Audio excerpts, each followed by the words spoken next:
Welcome into Locked On Phillies. The first half is over. The second half starts tomorrow. We preview it all on today's episode of Locked On Phillies.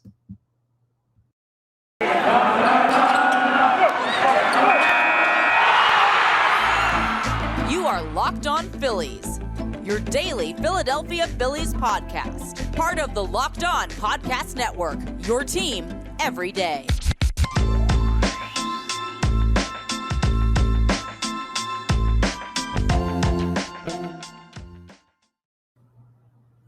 Yes, this is Locked On Phillies. I'm your host, Connor Thomas.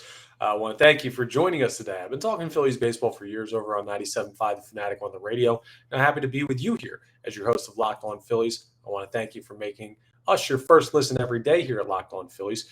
We're free and available wherever you get your podcasts. All right, well, the first half's over. The second half starts tomorrow, and we're all set and ready to go for it.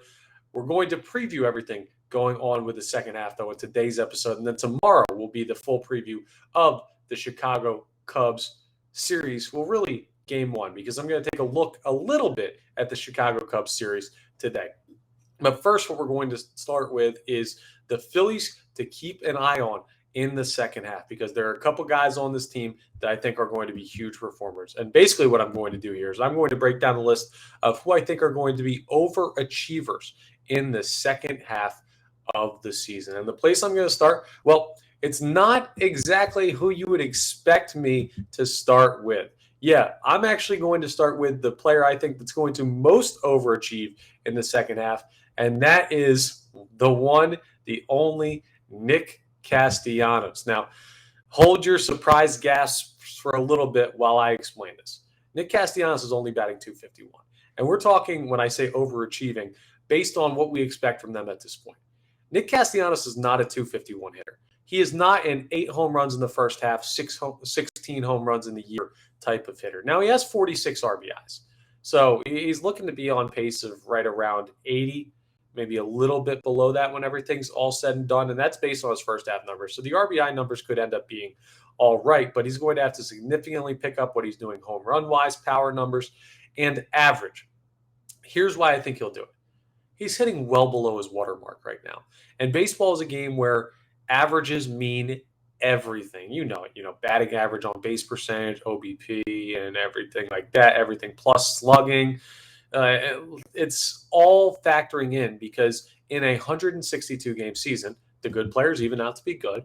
The bad players even out to be bad. The average players even out to be average. Nick Castellanos is not a bad player, and I firmly believe he is not an average player, even though he's looked like it to start this season.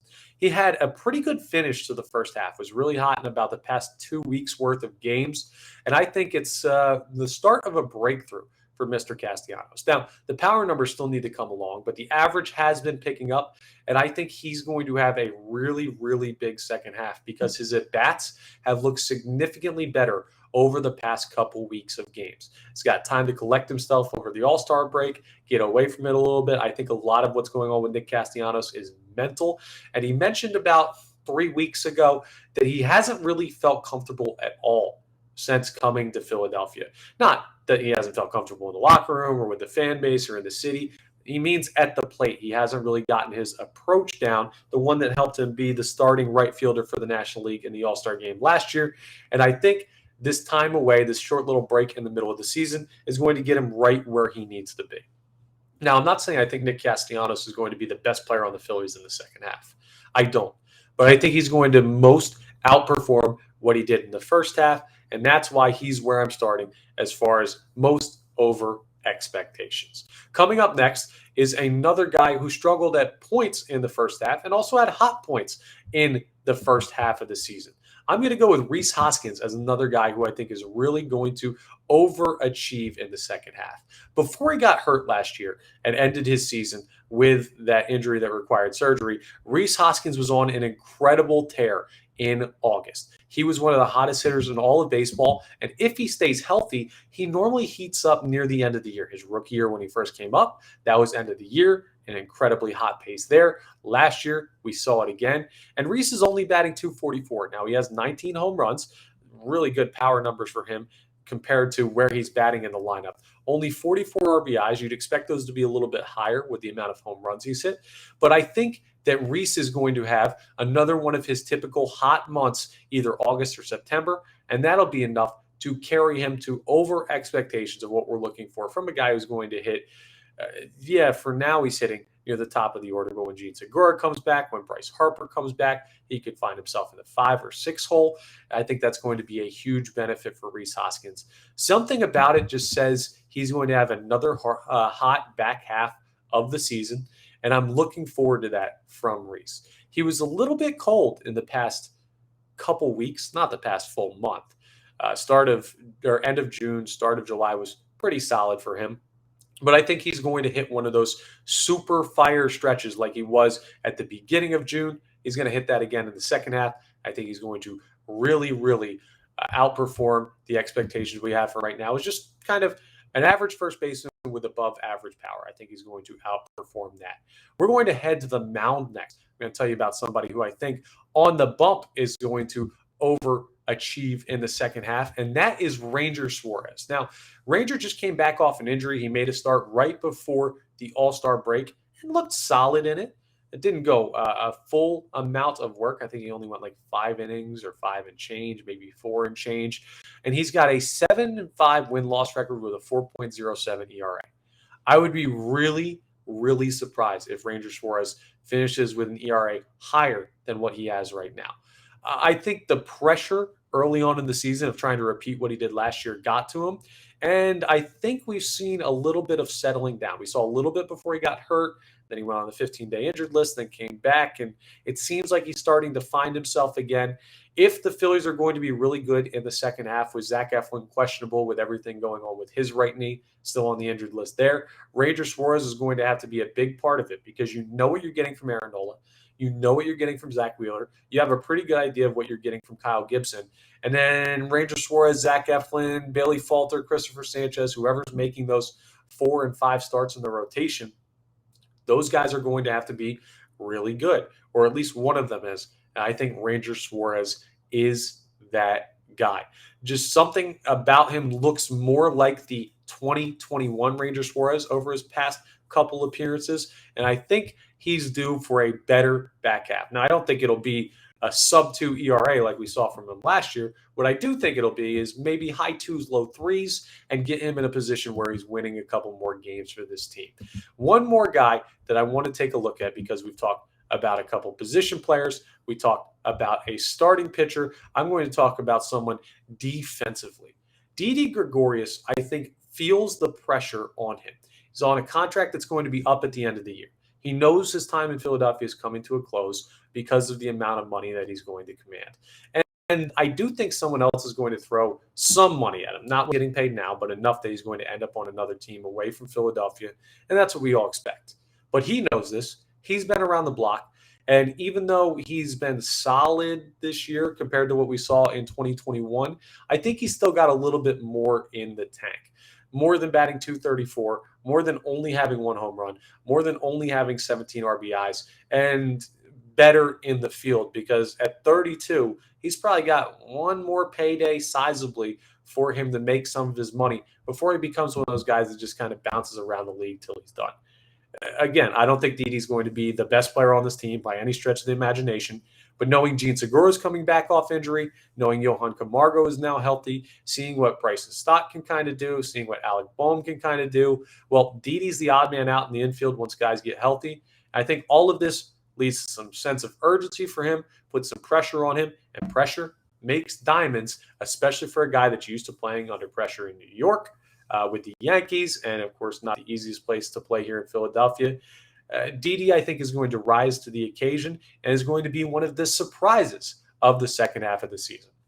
So those are my guys to look at: Nick Castellanos, Rhys Hoskins, Ranger Suarez, Didi Gregorius, who are going to be surprise overachievers coming up in the second half. So a little fun exercise there. Maybe you think I'm crazy. Let me know in the comments. Let me know with some tweets. But that's how I feel. And some of those are gut feelings. Some of those are seeing some better at-bats or better starts out of those guys. And That's just what I'm looking at when I'm getting ready to gear up for the Philadelphia Phillies second half. And I think Kyle Schwarber will continue to be good.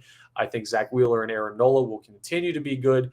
But these are the guys that I think are going to exceed what we saw from them in the first half. And if they do indeed, well, this is going to be a tough team to beat, and they should end up in one of those wild card spots and maybe even make a little bit of noise in the NL East. Now, coming up next, what we're going to do is we're going to break down the schedule. I'm going to go through the second half, not game by game, but looking at the big series to keep an eye on that will play a role in whether or not the Phillies can make it into the National League playoff bracket. All right, I want to welcome you all to the world of sports cards. Reimagined. The Sports Card Investor app is the hobby's most powerful resource. You can quickly check the value of your favorite cards, you can find great deals, and you can profit from that hobby you love. It's available completely free in the Google Play and Apple App stores. So the Sports Card Investor app, it's a must-have for baseball fans. Listen, we all remember going to the checkout at like the supermarket or at the convenience store or at the big department stores and seeing those packs of cards sitting there on the little shelving right there, right above the conveyor belt, and saying, hey, can I please get one, and open it up and seeing if you get your favorite player or a rare card or stuff like that. It's that, but virtual now. It's easier to do. You don't have to leave the comfort of your own home. And now, well, sports cards, if we didn't know it growing up, we know it now.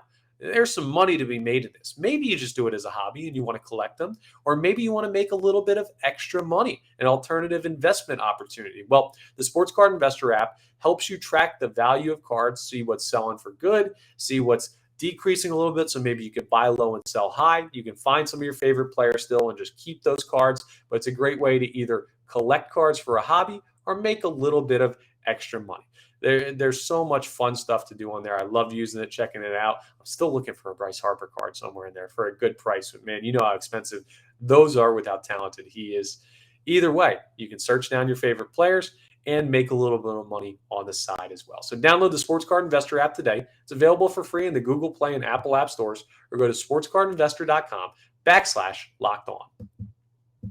All right, well, NFL training camp is just around the corner. And before I get into the Philadelphia Phillies second half, I want to tell you about the NFL top 50 players that's going on with Locked On NFL. They started back on July 18th. They're breaking down the top 50 players by bet value based on what we see on Bet Online. They're breaking it all down to see who's going to make that extra money this year. Maybe for fantasy, you want to check it out. Maybe for the Eagles, if you're a Birds fan like I am, you can go ahead and see which Eagles are going to make a lot of good bets, a lot of good plays, everything like that. Check it out wherever you get your podcasts and on YouTube to see who the top 50 NFL stars are going to be this year for the 2022-23 NFL season. Now, that's coming up, but that season isn't getting going really until the baseball season is basically done. So let's take a look at the Philadelphia Phillies second half schedule so we can get an idea of exactly what's going on for the Phillies as they round out their season. Now, 70 games remaining, and we're just going to run through the schedule and talk about some big series. And there's a big series pretty much right away. Now, they play the Chicago Cubs 3 games at home in Philadelphia. And then the Atlanta Braves come back and visit. And that is a huge one. Now, the Braves are like 6 games up on them right now. But those 3 games can make a world of difference as to whether or not the Braves are catchable. Not too many games remaining against Atlanta, which means these games are a premium. And that's a huge series from July 25th to July 27th at Citizens Bank Park. 2 more games against the Braves after a series in Pittsburgh, but these 2 are in Atlanta. That's August 2nd and August 3rd. Big for the same reason. And then from Friday, August 12th to Sunday, August 14th, you get the most recent matchup, or the closest matchup with the New York Mets. And listen to this stretch. Now, there's 3 games from the 12th to the 14th, but this stretch, 3 games against the Mets in New York, then 3 in Cincinnati, then 4 back home against the New York Mets. So an interesting dichotomy of very tough teams and very easy teams to play. Between August 12th and August 25th, they only play 2 teams, the Philadelphia Phillies, that is. They play the Mets 7 times. They play the Reds 7 times. So, I mean, you should take care of business against the Reds. But also, those Mets games are going to be huge because if I'm correct, yeah, that's the last time you see the Mets. So if you're ever going to make noise in the division, well, it's going to have to be in those 7 games from August 12th to August 21st. We'll keep an eye on that. And of course, I said the 25th before because the 4 games against Cincinnati come after that last series with the Mets. But that's a fun little stretch. And carrying over from that, we've got the San Francisco Giants. Now, this is a little bit later as we get to September. The Philadelphia Phillies go to San Francisco to play the Giants for 3 games out there. It's a 3-game set starting on September 2nd, going to September 4th. And the San Francisco Giants are one of the teams that the Philadelphia Phillies are fighting off for that final wild card spot. The Phillies have a chance to take care of business against the Giants. You got a chance to try and win the season series against the Giants, and they're going to have to sweep to do it. So, big 3 games out there on the West Coast, 1 night game, and then a couple of afternoon weekend games, which will make it easy to watch on the West Coast. And then here's a stretch that I think the Phillies really need to take advantage of in the NL East. Following that Giants series, from September 6th to September 15th, it's 3 games against 3 games against Miami, 3 against Washington, and then 3 in Miami. So you get 6 home games against the basement dwellers of the NL East. Not that the Marlins are really basement dwellers, but you just saw how the Phillies can handle them with that sweep they had. That's why Mr. Broom's still back there in the YouTube video if you're watching that. And then you get 3 more in Miami down there to end out that stretch. If you can make noise there, that's where you extend your lead in the wild card or make up ground, because those are 9 straight winnable games. Then you have, over the course of 9 games, you play the Braves 7 times following that. That's huge, with 2 more versus Toronto, but those are in Philly, so you don't have to worry about vaccination status put in there between the Atlanta Braves series. And here's how your season ends. A 3-game set against Chicago, in Chicago. Oh, man, this is tough. I didn't even realize this.